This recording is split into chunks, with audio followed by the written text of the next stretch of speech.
The Little House by Virginia Lee Barton. Once upon a time, there was a little house way out in the country. She was a pretty little house, and she was strong and well built. The man who built her so well said, "This little house shall never be sold for gold or silver, and she will live to see our great-great-grandchildren's great-great-grandchildren living here." The little house was very happy as she sat on the hill and watched the countryside around her.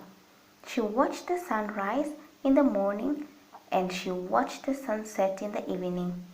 Day followed day, each one a little different from the one before, but the little house stayed just the same. In the nights, she watched the moon grow from a thin new moon to a full moon, then back again to a thin old moon. And when there was no moon, she watched the stars. Way off in the distance, she could see the lights of the city. The little house was curious about the city and wondered what it would be like to live there. Time passed quickly for the little house as she watched the countryside slowly change with the seasons. In spring, when the days grew longer and the sun warmer, she waited for the first robin to return from the south. She watched the grass turn green, she watched the birds on the trees swell, and the apple trees burst into blossom. She watched the children playing in the brook. In the long summer days, she sat in the sun and watched the trees cover themselves with leaves, and the white daisy cover the hill. She watched the garden grow, and she watched the apples turn red and ripen. She watched the children swimming in the pool. In the fall, when the days grew shorter and the nights colder, she watched the first frost turn the leaves into bright yellow and orange and red. She watched the harvest gathered and the apples picked. She watched the children going back to school. In the winter, when the nights were long and the days were short and the countryside was covered with snow, she watched the children coasting and skating. Year followed year. The apple trees grew old and new ones were planted. The children grew up and went away to the city. And now at night, the lights of the city seemed brighter and closer.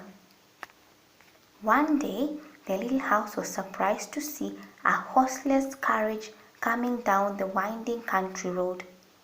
Pretty soon, there were more of them on the road and fewer carriages pulled by horses. Pretty soon, along came some surveyors and surveyed a line in front of the little house. Pretty soon came a stream shovel and dug a road through the hill covered with daisies. Then some trucks came and dumped big stones on the road. Then some trucks with little stones, then some trucks with tar and sand, and finally a steamroller came and rolled it all smooth, and the road was done. Now the little house watched the trucks and automobiles going back and forth to the city. Gasoline stations, roadside stands, and small houses followed the new road. Everyone and everything moved much faster now than before. More roads were made, and the countryside was divided into lots. More houses, apartment houses and tenement houses, schools, stores, and garages spread all over the land and crowded around the little house. No one wanted to live in her and take care of her anymore. She couldn't be sold for gold or silver. She just stayed there and watched. Now it was not so quiet and peaceful at night. Now the lights of the city were bright and very close. The street lights shone all night.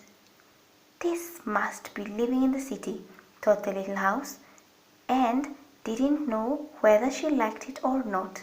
She missed the fields of daisies and the apple trees dancing in the moonlight. Pretty soon there were trolley cars going back and forth, in front of the little house. They went back and forth all day and part of the night. Everyone seemed to be very busy and everyone seemed to be in a hurry. Pretty soon was an elevated train going back and forth above the little house.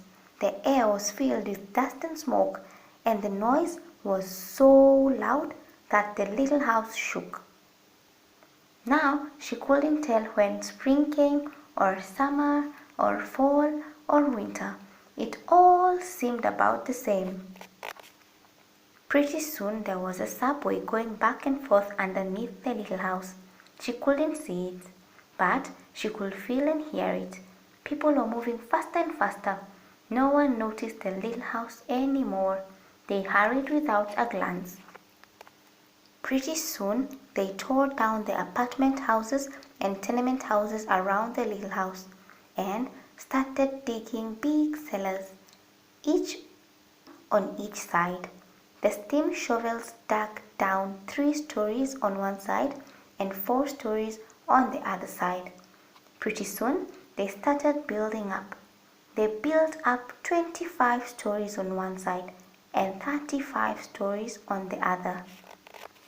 Now the little house only saw the sun at noon and didn't see the moon or the stars at night at all because the lights of the city were too bright. She didn't like living in the city. At night she used to dream of the country and the fields of daisies and the apple trees dancing to the moonlight.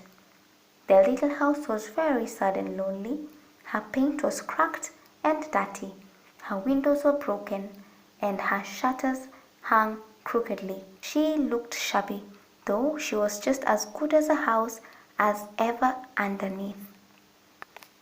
Then one fine morning in spring, along came the great-great-granddaughter of the man who built the little house so well. She saw the shabby little house, but she didn't hurry by. There was something about the little house that made her stop and look again. She said to her husband, "That little house looks just like the little house my grandmother lived in when she was a little girl. Only that little house was way, way out in the country, on a hill covered with daisies and apple trees growing around." They found out it was the very same house. So they went to the movers to see if the little house could be moved. The movers looked at the little house all over and said, "Sure, this house is as good as ever. She is built so well, we could move her anywhere." So they jacked up the little house and put her on wheels. Traffic was held up for hours as they slowly moved her out of the city. At first, the little house was frightened, but after she got used to it, she rather liked it. They rolled along the big road, they rolled along the little roads, until they were way, way out in the country. When the little house saw the green grass and heard the birds singing, she didn't feel sad anymore. They went along and along, but they couldn't seem to find just the right place. They tried the little house here, they tried the little house there. Finally, they saw a little hill in the middle of a field, and apple trees were growing around. "There," said the great-great-granddaughter, "that's just the place." "Yes, it is," said the little house to herself. A cellar was dug on top of the hill, and slowly they moved the little house from the road to the hill. The windows and shutters were fixed, and once again they painted her a lovely shade of pink. As the little house settled down on her new foundation, she smiled happily. Once again she could watch the sun and moon and stars. Once again she could watch spring and summer and fall and winter come and go. Once again she was lived in and taken care of. Never again will she be curious about the city. Never again will she want to live there. The stars twinkled above her. A new moon was coming up. It was spring, and all was quiet and peaceful in the country. The end.